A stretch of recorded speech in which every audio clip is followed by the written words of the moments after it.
अरे यार, क्या परेशानी हो गई। क्या हुआ? अरे, पिछले साल ही इंटीरियर कराया था। अब इस साल आते आते तक दिमाग पूरा का पूरा चट कर गया। ओ, क्या आप भी परेशान हैं दीमक से? दोस्तों, अगर आपके लाखों करोड़ों के इंटीरियर को दीमक चट कर रहा है तो यह वीडियो सिर्फ और सिर्फ आपके लिए है। नमस्कार, this is our first video on termite and pest control. So let's start the video. Friends, seepage, humidity और मॉइस्चर ये दीमक को इनविटेशन देते हैं। आपने अक्सर देखा होगा किचन, बाथरूम ऐसी जगहों पर जल्दी दीमक लगते हैं क्योंकि यहाँ सबसे ज्यादा मॉइस्चर होता है। बाथरूम से लग के जो वॉल होती है, यदि उस पर वॉलरोब बनाया गया है तो उस पर भी दीमक लग जाती है बिकॉज ऑफ मॉइस्चर। लकड़ी के चौखटों में भी दीमक लग जाती है क्योंकि जो चौखट होते हैं वे टाइल्स के नीचे तक फिट किए जाते हैं और टाइल के नीचे से दीमक की एंट्री होती है। फ्रेंड्स, ये जो दीमक होते हैं टाइल्स के नीचे की स्पेस, बाथरूम की शाफ्ट, सीवेज लाइन, इन सभी जगहों से ट्रेवल करते हैं। दीमक कॉलोनी बनाकर रहते हैं और एक कॉलोनी में लगभग हजारों दीमक होते हैं। इनकी जो क्वीन होती है वो प्रतिदिन एवरेज 20 से 25 हजार अंडे देती है। तो सोचिए इनका कॉलोनी कितना बड़ा रहता होगा। ये जो दीमक की जानकारी,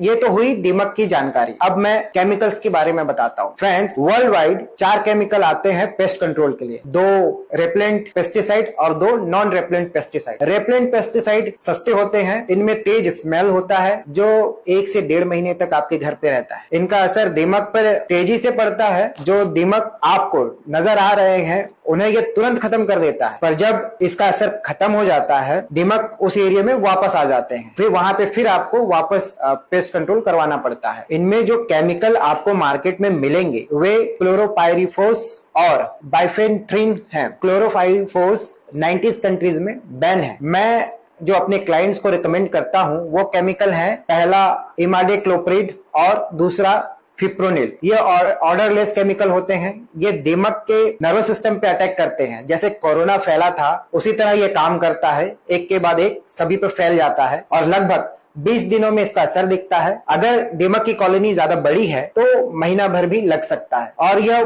दीमक की कॉलोनी को पूरी तरह से समाप्त कर देता है। मार्केट में कुछ अच्छे ब्रांड इस केमिकल को बनाते हैं, जैसे पेक्सटॉन के नाम से एफएमसी कंपनी, प्रीमाइस के नाम से बेयर कंपनी और टर्मेक्स के नाम से टाटा कंपनी इमिडाक्लोप्रिड को बना रही है। फिप्रोनिल केमिकल को बेयर कंपनी एजेंडा के नाम से बना रही है। फ्रेंड्स, आप यदि किसी पेस्ट कंट्रोल एजेंसी को बुला रहे हैं तो इन बातों का ध्यान रखिएगा। सबसे पहले जो केमिकल का नाम मैंने अभी आपको बताया उस एजेंसी से पूछिएगा कि वह इन केमिकल को यूज करती है या नहीं, और केवल वॉल पे स्प्रे ना करवाएं, वॉल पे ड्रिलिंग भी जरूरी है। ड्रिल बिट 8 mm से 10 mm का होना चाहिए। होल्स करीबन 6 इंच गहरी होनी चाहिए। इस कटिंग के ऊपर भी 45 डिग्री में होल करवाएं। इन होल्स के बीच की दूरी 1 फीट से ज्यादा ना हो।